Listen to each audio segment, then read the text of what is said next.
Var göstereyim. Dört var göstereyim. Тийиштүү адамдардын баарын бул жерге чакырып. Жооп бермекчи. Өкмөттү чакырып, Жок. Тийиштүү адамдарыңыз бүгүн чече алабы азыр? Чече алабы?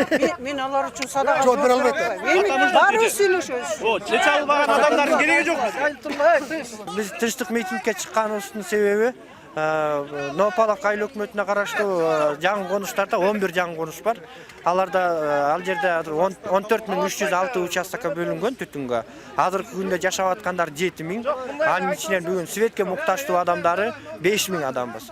10 жылдан бери свет маселеси чечилбей келатат.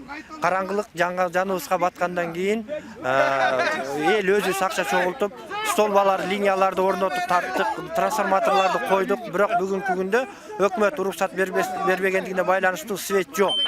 Студент балдарыбыз, мектеп окуучу балдарыбыз светтин жоктугунан билим деңгээи төмөндөп атат.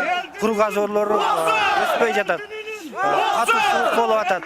Эл кыйналгандыгына байланыштуу башка өкмөттөгүлөр эч кандай жыйынтык чыгарбагандыктан бүгүн президент жок дегенде президент ушу элдин көйгөйүн чечип берер, элге свет берер деген жакшы ой менен президенттин алдына келип отурабыз. Бүгүн бул жерде чогулуп аткан жашоочулардын негизги эле максаты электр энергиясына болгон муктаждык. Анткени бул кээ бир новостройкалар бүгүнкү чейин трансформация маселе бүтпөгөнүнө байланыштуу электр энергиясы чечилбей атат да. Мына ушундан улам мына көрүп атасыздар кандай суук болуп атат. Бул суук күндөрдө новостройка эмес шаар ичинде свет өчүп калса кандай проблема болуп кетет, туурабы? Эми жана жаңы конуштарда свет өчүп калганда бул күндөрдө таптакыр жашоо токтоп калуу коркунучу бар. Көмүр менен обеспечиттелген эмес, жолдор оңдолгон эмес керек болсо. Суу мындай свет өчүп калгандыгына байланыштуу балдары кенчиликинде сабак окуй албай, тамак ичкенге мүмкүнчүлүк жок. Сууктун күндө калчылдап, каражан сактоо менен ушундай кыйын акыбалга түшүп калат. 10 жылдан бери свет жок. Ушундай ушу жакшы заманда свет жок деген ушундук тоодо азыр тоодо свет бар азыр. Чабанда да свет бар. А бизде ушу шаарда свет жок эмне деген ушундук айна. Балдарга жаман болду, балдарга. Өкмөт бизге Алмаз Атамбаев жооп берип коюңуз. Сооронбай Жээнбеков сизге да кайрылдык. Бирок бизди элди эч кандай ойлогон жоксуздар. Ойлоп коюңуздар.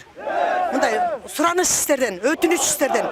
Биз деле элбиз, сизге окшогон эле адамбыз. Биз да сиздердей болуп жаралганбыз.